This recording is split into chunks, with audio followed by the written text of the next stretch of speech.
Buletin Didik 2 Januari bersama saya, Syafri Izan Wahab. Assalamualaikum dan salam hormat.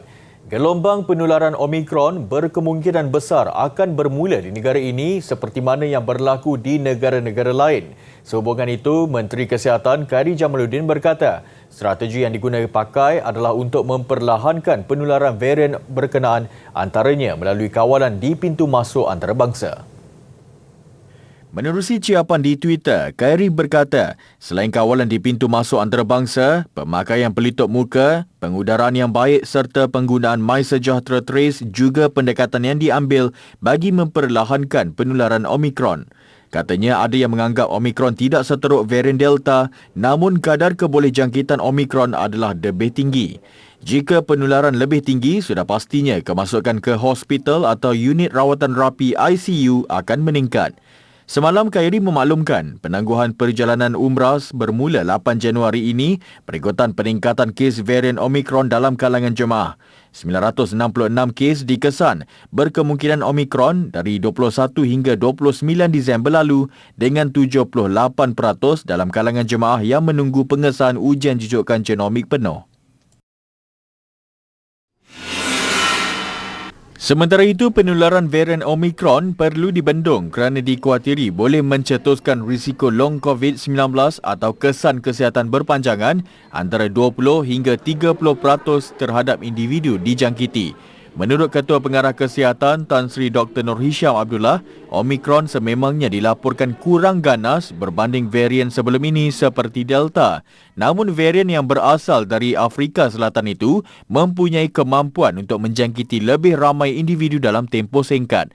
Tegas Tan Sri Nur Hisham, golongan rentan lebih berisiko untuk masuk ke hospital dan unit rawatan rapi ICU. Walaupun tidak mengalami gejala atau hanya mengalami gejala ringan, virus ini boleh menyebabkan kesan berpanjangan. Varian Omicron kini dikesan di sekurang-kurangnya 7 negeri di Malaysia, iaitu Selangor, Kedah, Pulau Pinang, Johor, Pahang, Sarawak dan Sabah.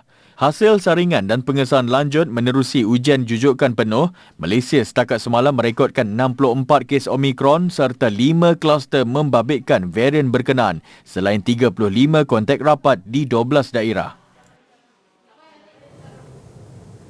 Sungguh pun sesi bersemuka persekolahan telah dilaksanakan, pengajaran dan pembelajaran di rumah PDPR masih dilaksanakan terutama bagi murid yang tidak sihat untuk ke sekolah. Justru Dewan Bahasa dan Pustaka DBP Wilayah Selatan mengambil inisiatif menganjurkan pertandingan mencipta video PDPR sempena Bulan Dekad Membaca Kebangsaan. Menurut pengurus projek Nur Zuzilawati Sulaiman, seramai 40 peserta dari Melaka dan Johor menyertai pertandingan yang bertemakan apa sahaja tentang akademik Astaka.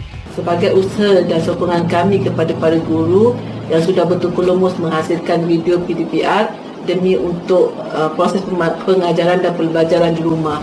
Naib Johan pertandingan dimenangi oleh Muhammad Izzuddin Muhammad Yusof yang mempertandingkan video sains tahun 1 bertajuk Ciri-Ciri Haiwan.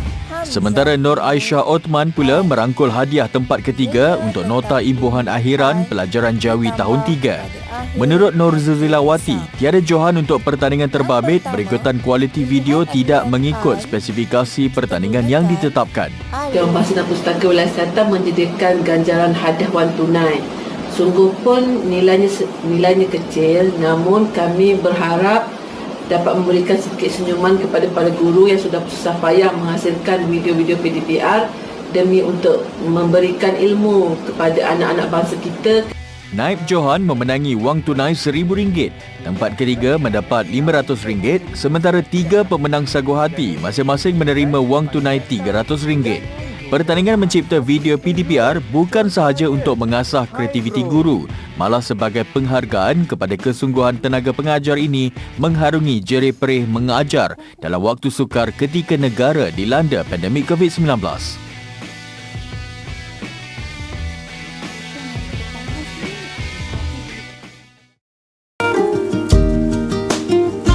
Sumbangan bantuan bencana banjir. Anda boleh menyalurkan sumbangan anda kepada Yayasan Didik Negara menerusi akaun bank tertera.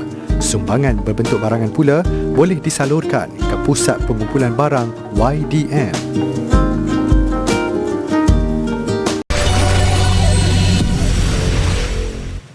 Jabatan Meteorologi Malaysia, Met Malaysia mengeluarkan amaran hujan berterusan peringkat bahaya, buruk dan waspada yang dijangka berlaku di kebanyakan negeri sehingga Selasa ini.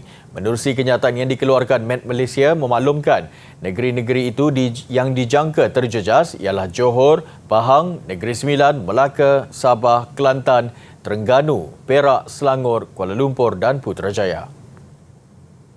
Amaran hujan sangat lebat berterusan peringkat bahaya diramalkan di Johor membabitkan daerah Tangkak, Muar, Batu Pahat, Pontian dan Johor Bahru hari ini. Manakala amaran hujan lebat berterusan peringkat buruk pula dijangka berlaku di Pahang melibatkan Jerantut, Maran, Kuantan, Bera, Pekan dan Rompin selain seluruh Negeri Sembilan dan Melaka sehingga esok. Keadaan ini turut melibatkan 5 daerah di Johor iaitu Segamat, Keluang, Mersing, Kulai dan Kota Tinggi serta Sabah iaitu di Sandakan, Telupit, Beluran serta Kudat. Met Malaysia juga mengeluarkan amaran hujan berterusan peringkat waspada di Kelantan, Terengganu dan Pahang melibatkan Cameron Highland, Lipis, Raub, Bentong dan Termeloh sehingga Selasa ini. Situasi sama turut dijangka berlaku di Perak, Selangor, Kuala Lumpur dan Putrajaya.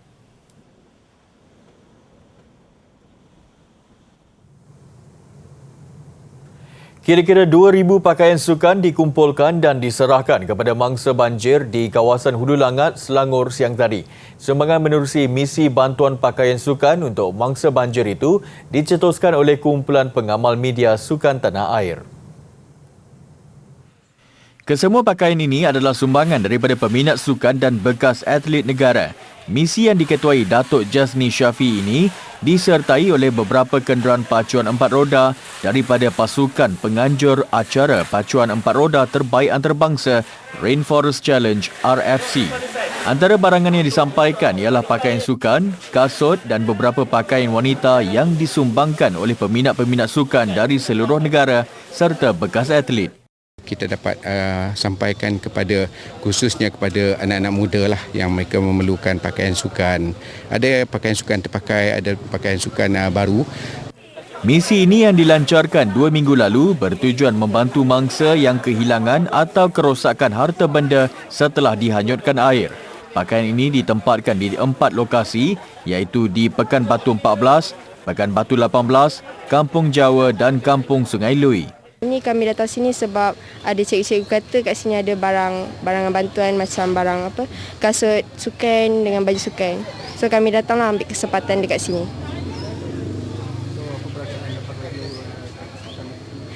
Alhamdulillah sangat gembira sebab ini adalah satu kesempatan untuk kami yang tak ada apa-apa yang barang yang boleh diselamatkan.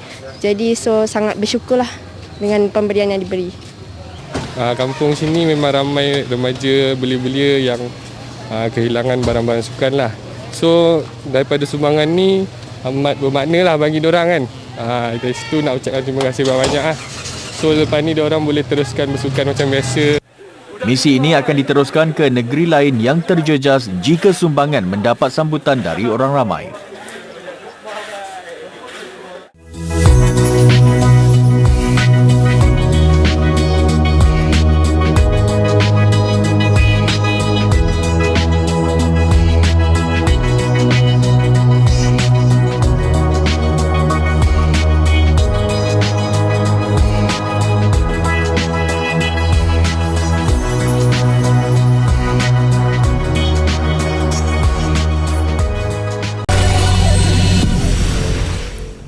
Bersua kembali. Demi mengumpul dana bagi kanak-kanak menghidap kanser, seorang lelaki sanggup berjalan kaki selama 7 hari dari Kelantan ke Terengganu.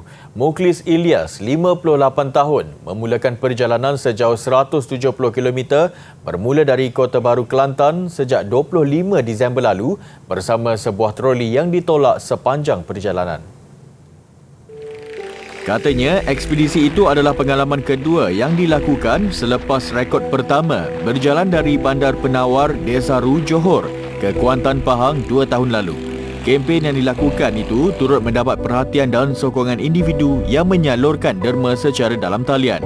Mukhlis berharap apa yang dilakukannya akan menyuntik kesedaran orang ramai untuk membantu pengidap kanser dalam kalangan kanak-kanak. Tambahnya lagi, dia sendiri mempunyai pengalaman kehilangan ahli keluarga kerana kanser. Saya tersentuh dengan kisah diorang ni, budak-budak kanser. Saya cakap dengan puan ni, boleh tak kami share kita punya passion ni untuk support budak-budak kanser. Itu saja sebenarnya idea dia. Kak saya 3 orang dah meninggal sebabkan bara kanser. Abang saya masih ada, dia pun ada kanser juga. Tapi alhamdulillah Allah Ta'ala, saya pun pelik kenapa saya tak. Itu pasal saya nak gunakan cara kita bersyukur dan kita share dengan orang-orang yang dah kena macam ni.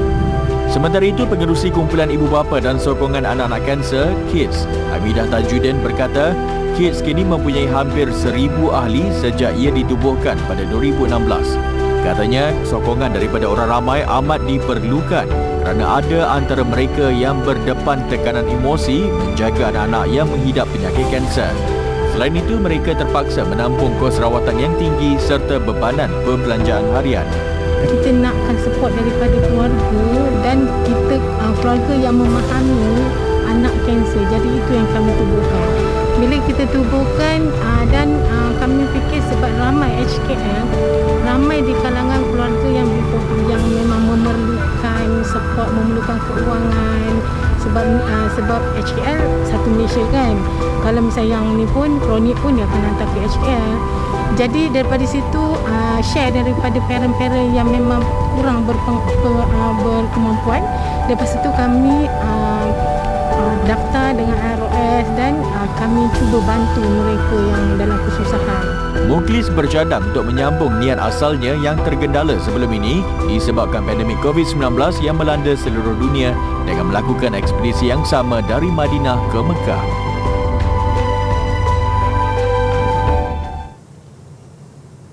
Sejak pengamalan norma baharu susulan COVID-19, ibu bapa pasti tercari-cari aktiviti fizikal sesuai untuk anak mereka. Antara ciri-ciri utama yang menjadi pilihan adalah aktiviti yang kurang bersentuhan. Minggu ini, kita akan melihat lebih dekat aktiviti papan selaju yang digemari ramai remaja ketika ini. Sukan papan selaju bukan lagi asing dalam kalangan remaja negara ini. Namun ramai tidak tahu, aktiviti terbabit bukan sahaja mencabar fizikal individu, malah mengasah ketajaman minda. Muhammad Mirnulahan Marishan yang baru berusia 11 tahun antara kanak-kanak yang aktif dalam sukan terbabit. Saya mula main skateboard mula umur 1 tahun. Dan kenapa saya minat skateboard ni sebab saya nampak skateboard tu di depan mata saya selalu. Menurut Muhammad, aktiviti terbabit hanya memerlukan kemahiran individu tetapi masih boleh dilakukan secara berkumpulan. Ia bersesuaian dengan situasi masa kini yang memerlukan penjarakan diri. Pernah mewakili negara, murid sekolah jenis kebangsaan Yuhua Kajang itu menjadikan bapanya yang juga aktif dalam sukan papan selaju sebagai inspirasi. Latihan dilakukan setiap hari dengan pemantauan bapanya. Saya mula-mula train dekat skatepark Sungai Kantan. Lalulah. Hari saya buat ini, train di sini. Kalau sekolah, saya sekolah pagi. So, kalau nak skate pun boleh petang. Menurut Marishan, 42 tahun, dia tidak pernah memaksa anak mengikut jejak langkahnya. Kebebasan diberi sepenuhnya untuk Muhammad memilih aktiviti fizikal kegemarannya. Untuk meneruskan generasi, semua bapa yang main skateboard mesti nak teruskan generasi anak-anak dia pun ikutkan apa yang dia minat. Sebenarnya skateboarding asalnya passion sebenarnya, kita apa yang kita minat. So instead pada itu, pada awalnya jadi minat menjadikan career pula. Kita pun tak tahu, tapi along the way jadi career. Tapi inherit untuk anak kita, memang itu semua ibu bapa yang main skateboard mesti nak anak dia pun ikut apa yang dia nak main. So tapi instead pada ini, memang dia dah buka-buka mata je lahir, memang skateboard tu ada depan mata dia. Tambah Maris lagi, aktiviti ini bukan sahaja menguji kekuatan fizikal, malah ketangkasan minda untuk memilih aksi. Muhammad bercita-cita untuk terus mewakili negara sehingga ke peringkat tertinggi.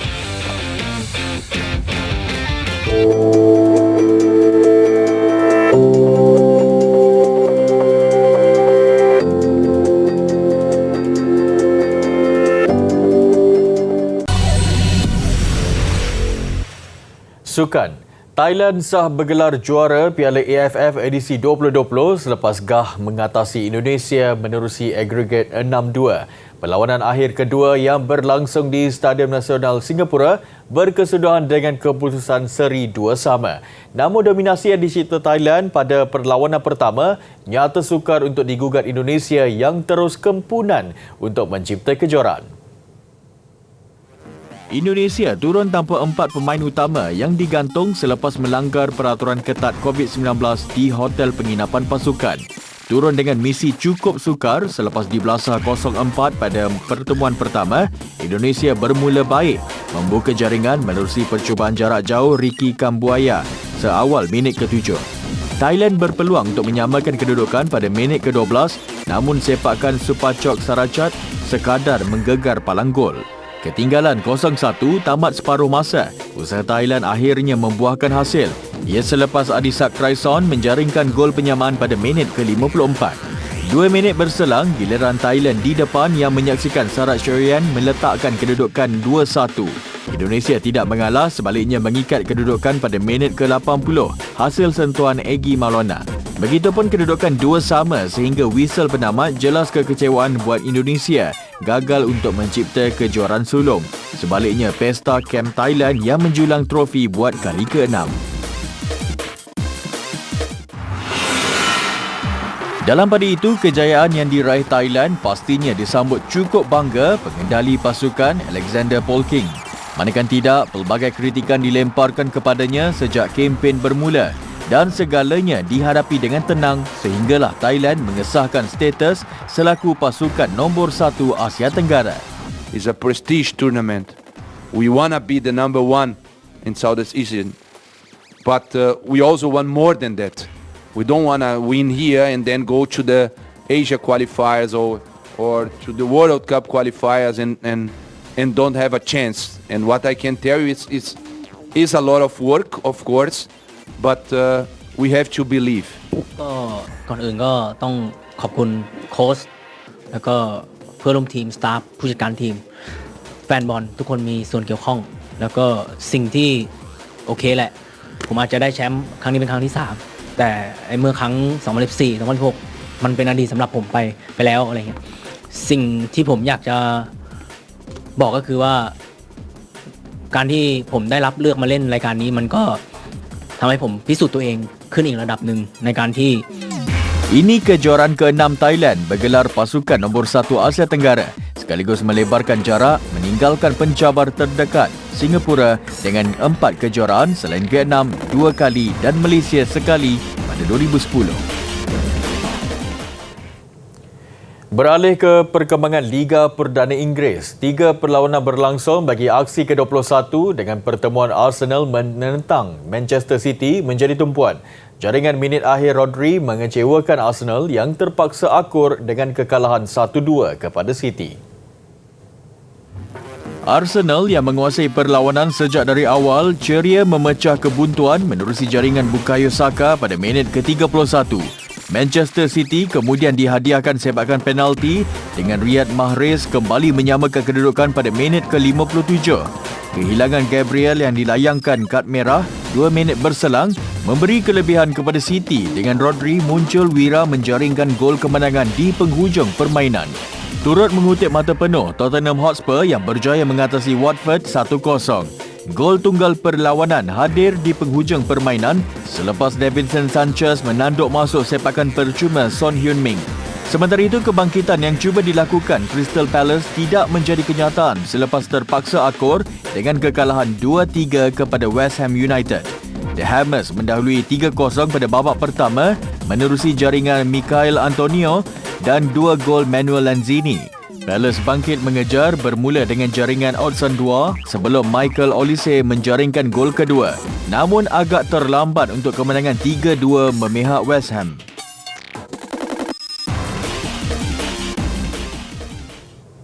Ini pula saingan tenis Piala ATP. Poland dan Serbia lega mencatat kemenangan pada perlawanan pembukaan masing-masing.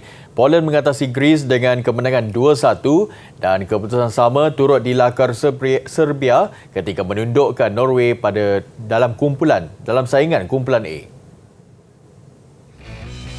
Berdepan Norway bagi aksi kumpulan A, Serbia dipaksa bekerja keras sebelum merakam kemenangan 2-1. Filip Krajinovic menghadiahkan mata pertama menerusi kemenangan 6-2 dan 7-5 ke atas Viktor Durasovic. Bagaimanapun kedudukan kembali seimbang selepas Kasper Ruud mengatasi Dusan Lajovic 6-3 dan 7-5. Perlawanan ketiga, pertemuan gandingan Krajinovic dan Nikola Šašić menentang pasangan Durasovic dan Ruud. Kemenangan 7-6 dan 6-3 berjaya dirakam Krajinovic dan Šašić, memastikan keputusan 2-1 memihak Serbia.